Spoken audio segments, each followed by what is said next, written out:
for sitting with me today, Gerald. No problem. I'm excited to chat with you.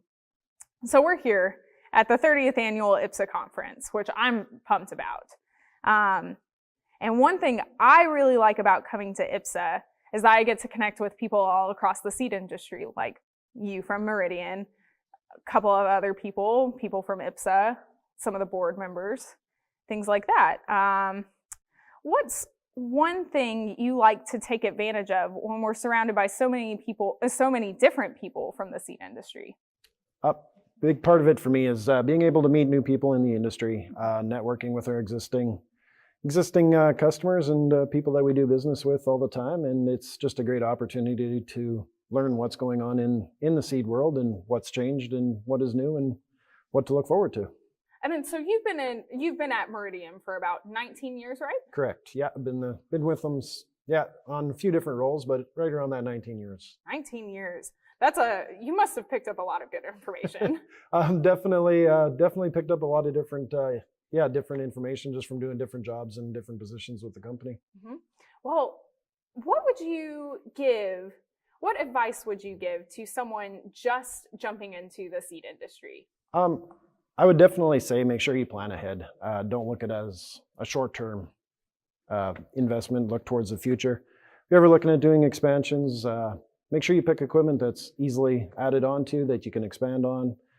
You have the room and the land and the ability to grow as your business grows and have that capability. And the main thing too is speed, getting customers in and out of your facility. And the quicker you can get a customer loaded up with his product, the sooner you can help the next person in line. So definitely speed and growth opportunities. One of your biggest focuses is on growing your client's business.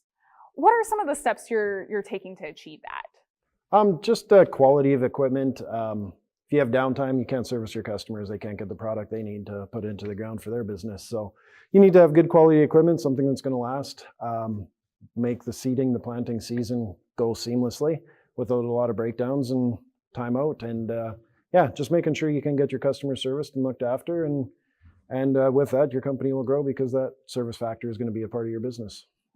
And then as product manager for seed sites and conveyors, you not only manage a team, but you also work on product development. What's something you're trying to improve at Meridian, and what's on the horizon for 2019? For sure. We're constantly looking at our products and what we can do to make changes and make them better. We've done some belting changes here in the last little while. And as seed sites grow larger and farm sizes grow larger, larger capacities, larger storage on the yard, so needing longer conveyors and things like that to be able to hit the storage tanks and that kind of stuff is all stuff we're looking at and focusing on right now, and just making sure everything is working to keep the business running and keep everybody happy. And on a similar note, what's something you're just excited for that's happening at Meridian? We're constantly growing. We've had a few acquisitions in the last few years, brought on some great new products, and makes our company have a larger portfolio to offer out to our customers, and it's been great. It's a lot of fun to work with a company that continues to grow and move forward. My last question. I love asking questions since we're just a week from New Year's Eve. Yeah. So what is Gerald's strategy for tackling a new year with difficulties and challenges that can pop up, rather suddenly? Just to continue to move forward with helping our current customers and even existing customers, making sure their products are working good. We're getting close to the planting season here again, and making sure everything is running efficiently through our dealer network, making sure we look after our customers and make them have a successful year as it comes forward here. That sounds like a great plan to have a successful year. Well, thank you so much for sitting down with me, Gerald. No problem. Thank you, Alex. Thank you.